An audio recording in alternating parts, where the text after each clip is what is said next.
All right, welcome back to another episode of Healing with Africa and AJ. Thanks for joining us here today. We're joined with a special guest named Ed. You want to go by Ed? Does that work for you? Yeah. All right, we'll call him Ed. So Ed and his wife Sherry were at the Reconnective Healing conference with us, or the training with us in Palm Springs last month, and they were also a participant in Africanized Group Healing Session this past Sunday. So I wanted to have him on and share his experience, what they did, or what they experienced during the healing session, and introduce him to everybody because he's our new friend. How you doing, Ed? Hi, my kids in YouTube land. Yeah, yeah, welcome. Welcome, Good to have you. welcome. Thank you for carving out some time for us and sharing your experience, and we appreciate every second of it. Thank you. Slowly phasing out the small engine business. I'm trying to clean the house and sell out what I've got so I can practice full time with all the business. That's awesome. That's awesome. Yeah, you were telling me yesterday that you're just meeting a little bit of resistance with that now. So are you deciding to close up shop now? Well, I've been contemplating it for the last few weeks, and I've been having issues with my hands. Years ago, it's like I had a job that I hated, and I'd wake up in the middle of the night with my hands dumping and like they were on fire, hurting. Went to the doctor, thought I had carpal tunnel. No carpal tunnel. It persisted. I tried to take a better care of my hands, and it went on for a couple months. I went back and seen another specialist about circulation. I thought I had circulation, like I was sleeping on them. And no relief. No relief.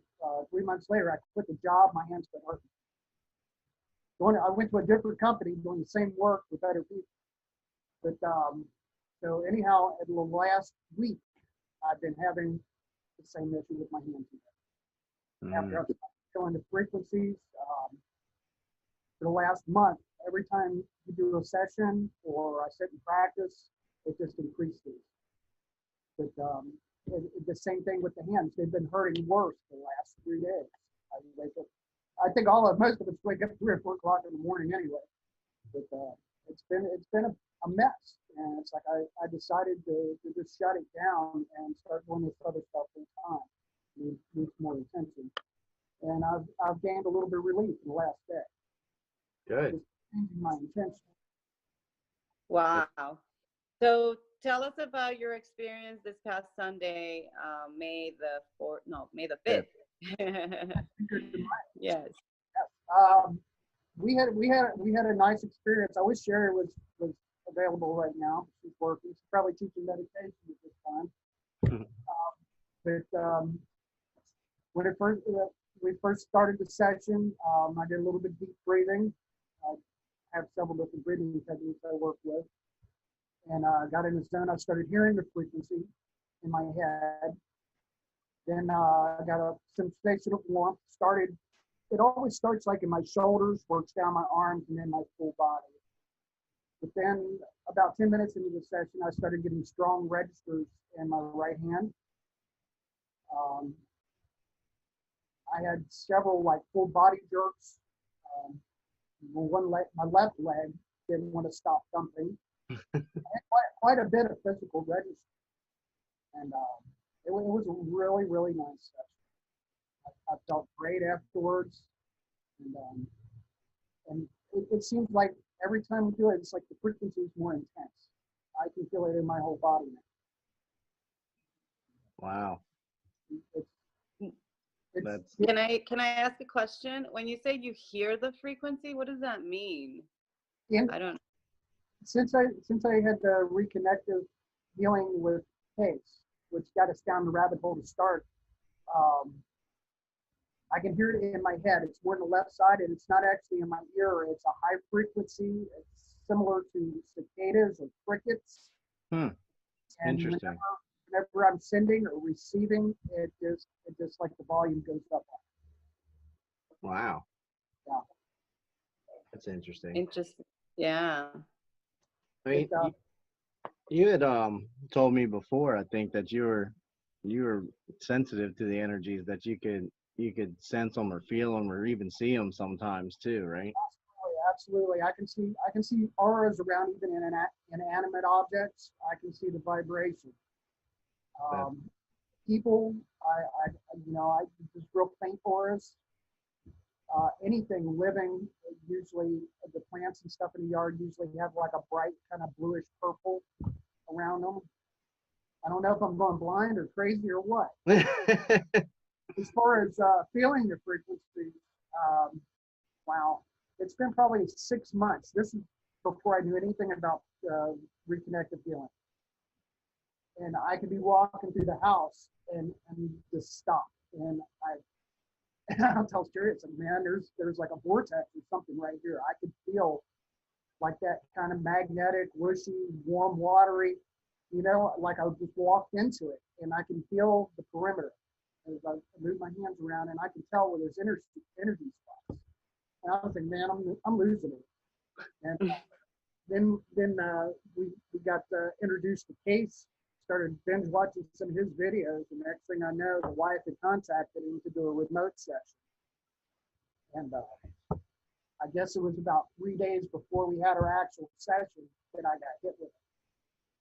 I mean, it was an amazing emotional experience.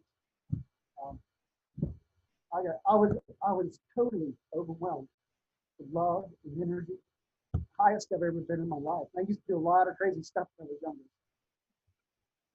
And next thing I know, we're on a plane headed to Palm Springs. I understand. So, Ed, did you have the personal reconnection done at Palm Springs? No, I have not had that done. I'm going to go see Case. I'm putting money together right now. There's a level 3 training coming up in Long Island, and I'm going to reach out to Case and see if I can go get the reconnection a couple of days before and just make it around the trip. Hey, that's cool. When is that? When is the one in Long Island? That's May 8th and 9th, I believe, or not May. June, probably. June. Yeah. Cool. Very cool. That'd be good. Have you talked to Case yet or reached out to him? No, I'm going to do that this evening when I get some more time. Trying to take Awesome. That's so cool. So what did Sherry experience, if you don't mind knowing, or if you don't mind sharing? I can't tell you exactly. I know she had some registers. She did feel the overwhelming feeling of energy and warmth, like in her whole body.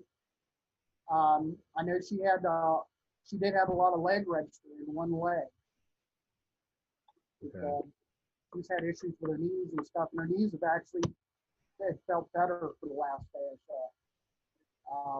Every time we do a session, it's like she feels just a little bit better with her back and her knees and stuff. That's awesome. Because, basically what this is just sharing the energy, and, everybody can experience it different, and we will, because some people are able to see a lot of things, and, I'm able to like feel or just see color. I can't just, go into another world, but with the participants that we've had, it's mind-blowing. Yeah. What their stories have been. I mean, we just got off the phone with someone else, and it's just amazing. Like, we did that. It just opened the door for you. It is pretty unbelievable. I was very skeptical when I first seen it, and it's like, I was like, this Case guy, he kind of looks like the real deal. And I started doing some more research on it. It's like, wow, okay. But for years, I was turned off of it. I've seen the psychic healers in Africa, and it's like the chicken guts, and it's all sleight of hand, I looked at Benny Hinn, the faith healer. The faith healer is really what turned me off of it. One of the churches I used to be involved with, man, and it's like they tried laying on hands on me, and I'm like, dude, don't touch me.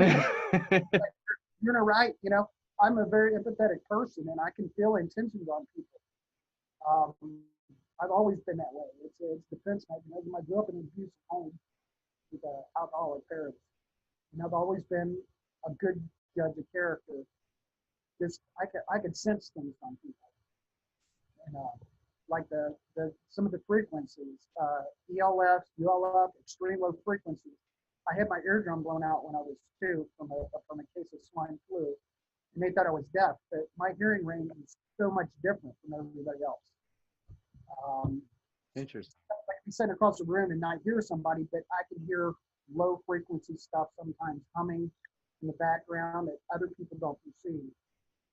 And I don't know. I've always been kind of off the scale one way or the other, as most people know. And now I know why. All this stuff it's finally coming to a head. Just another piece of the puzzle. Yes. Yes.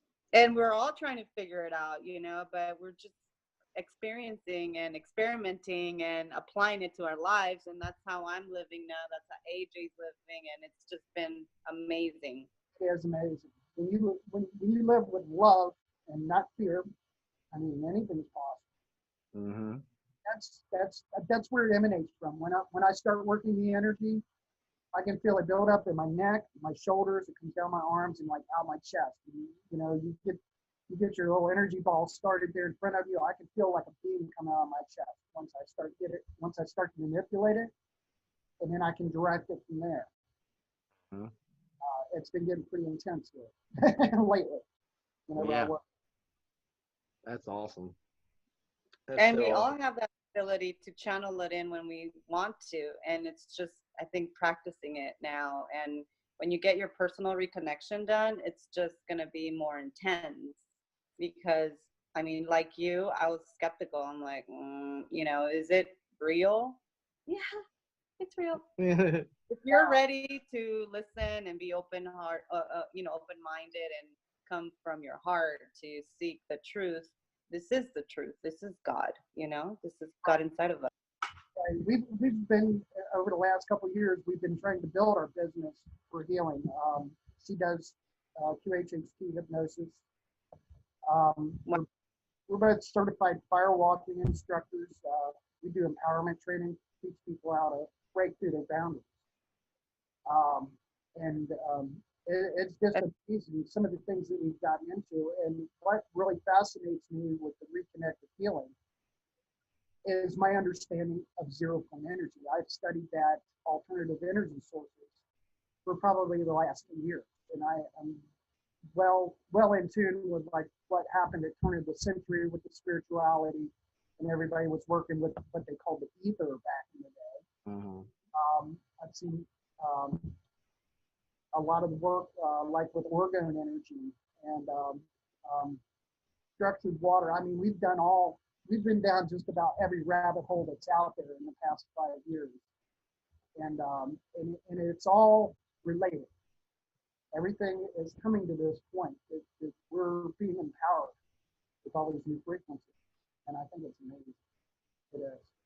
It's overwhelming as an empathic person, it's overwhelming at times, because you're like, how can this be? I can't stand it. I can't stand all this love, like, I know. Even with my kids. Waiting for the big crash to come. I've always kind of run on this level. In the past 3 months, I've been here. And whenever we start playing with the frequencies, it just flows wide open. And I come back down to this level, I always get that love and good intention, going. And it kills me. I used to go to work on Monday mornings, man, and people, I tell people good morning, and they're like, how you doing? I'm like, freaking awesome. They look at you like you got 3 heads, But I've always been like that, try to stay positive. And this is just, it's off the charts. And I feel I'm so afraid of losing contact with these frequencies, now that we know how these things work, or learning how they work. And I think that's what we're all learning, how to not be disconnected anymore. But once you're in it and you go through the steps and you put in the intent, you can't go back anymore. Mm-mm. I will not go back anymore. No way. You just decide. and you don't really care what people say or think, or Yeah. it doesn't matter. It doesn't matter. And as far as losing it, I don't think it's possible unless you like consciously want to. If you want to lose it and you choose to not practice it, to not access it, then you could let it fade, but I don't think you'll ever lose it. And that in the book Solomon Speaks, it actually says that, because when I first started feeling the frequencies, there were days that I didn't feel them, and it was really hard for me to like, be that antenna, be that channel for the energies. So I was looking for that, read that in the book, and it says like you can't lose it once you have it, once you're aware of it. That's your birthright. You're born with this ability. It's like everybody's a healer, everyone's empathic, everybody's like psychic, or so. Oh, just like people with super straight. Say, you've heard everybody's heard the analogy, the lady's kid got hit by a car and she picks the car up. Yeah. We all have that ability. Yeah. Knowing how to turn it off and on. Right. Yeah, being able to access it at will is the trick. That's the magic trick. It's again, I think it goes back to living in fear. We're so programmed to be like fearful. Oh my God, we're gonna run out of money. Oh my God, worry. And you know what? Don't be afraid to spend your last dollar, because more dollars will come in. But at the same time, don't be frugal. Like, don't be extreme. Just be balanced. Balance. Everything will flow. It is. That's what I firmly believe in flow. I learned flow arts a few years ago. We started playing with the fire kids and stuff, and that all related to the sacred geometry, and it's just amazing stuff, And I stay in a flow state. Absolutely. From the time I get up, I pass out. Yes, totally. I totally understand. And all of those books, I don't know if you read any books, but I've read many books. And there's actually one called Flow, and that really just, helped me a little bit more to get closer to where I'm at now, because, somebody had already experienced it, and it's just discovering the divine skills that we have, I guess, that we don't even know. We're so lucky and precious to God that, we think like we're not worthy of it, because our self-worth has been, self-sabotage too. Yeah. We don't really have to blame others. No, it's programming. It's old programming, old energy. Guilt, shame, and fear, the program.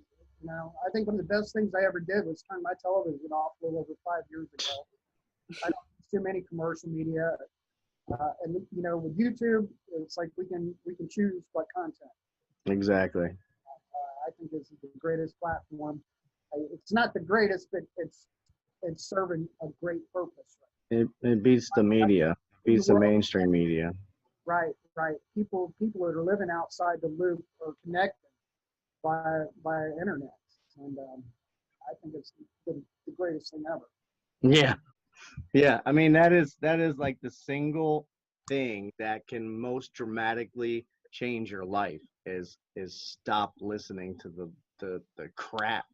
Stop listening to them sell you that fear and guilt and shame. That's all it is. It's just a method to keep you scared, to keep you divided. It's not for your best good, your highest good, your best interest. None of that is involved with the mainstream media.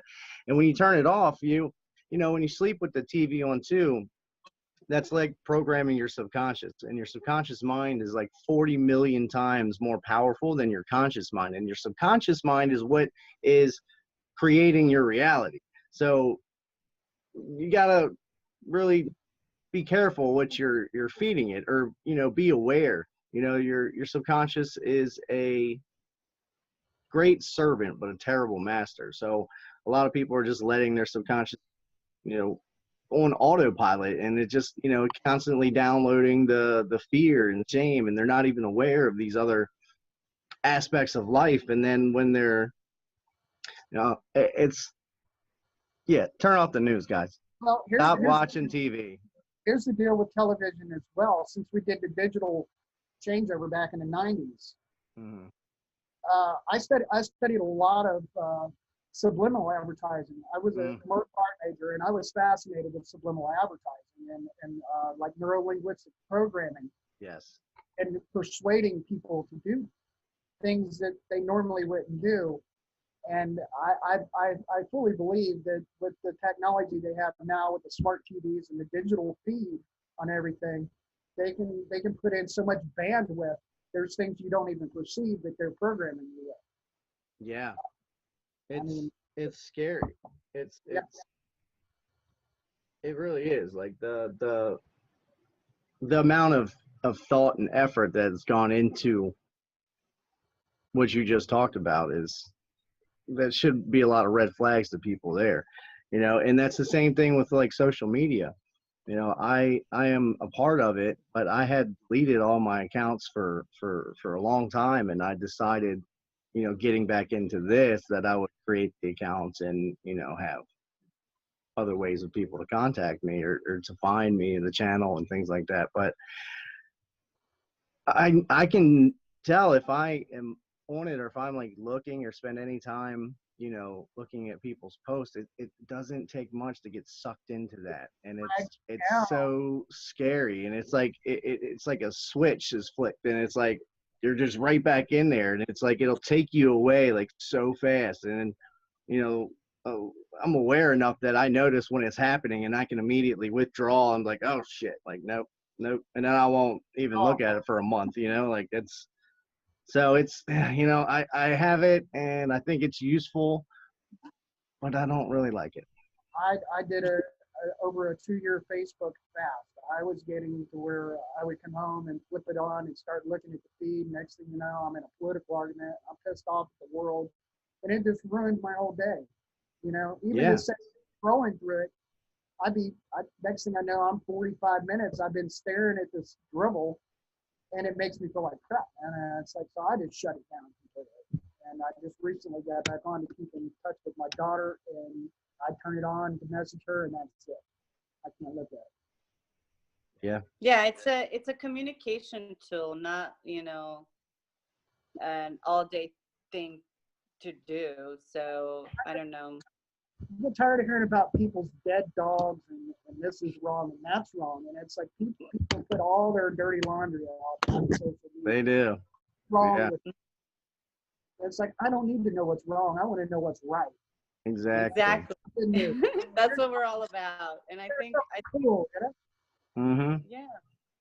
yeah, and there's nothing wrong with that, because it's actually better to do good than, thinking or masterminding, well, how are we going to defeat this person, or we're in competition with that person, and it has to be black or white.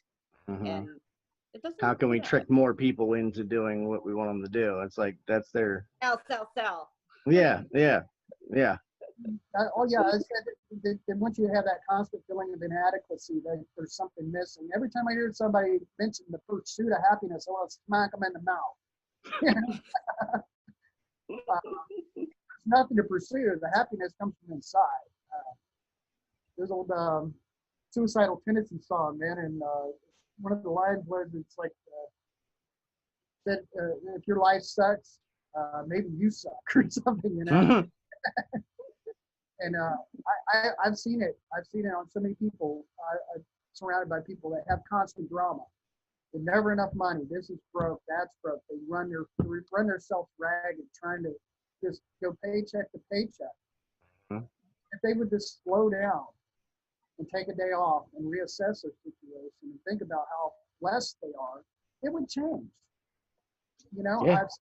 I've seen one of my best friends went through a nasty divorce, lost it all, walked away from everything, was living in a tent. I gave him a tent, and they lived in a tent for 3 months. A year later, he has a new car, a new house, a new Harley, a new wife, and he's living his dream, man. I mean, that's how quick things can change for somebody if you have the right attitude. You're doing it for the right reasons. Right. If you get into that alignment and you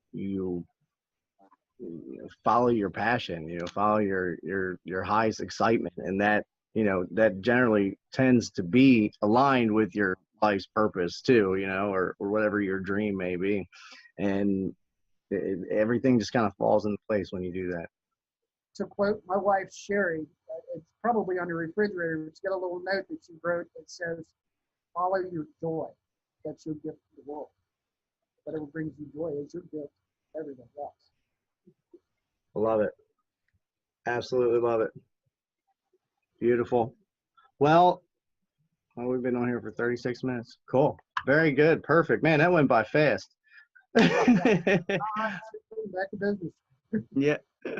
Well, Yes. thank you for joining us, Ed. I was really enjoyed hearing your experience, and we'll have you on again, definitely. All right. Definitely we're trying to get some kind of event together eventually. And I don't know if I spoke to you, but it's like we're shopping venues and stuff right now, and see if we can put something together here in the next few months. Yes. Awesome. Yes. Very really love that. And we can definitely talk off camera for that. I'm excited. I'm all about events and bringing people together. It's just, and this industry is just, you know, mind blowing. So I'm like, I want to know everything. Yeah. Everything about it. Yep. All right. Let's end the recording and stay on here. We'll talk. All right, guys. Thanks for joining us for another episode of Healing with Africa and AJ. We love each and every one of you. Be the change that you want to see in this world. Bye-bye.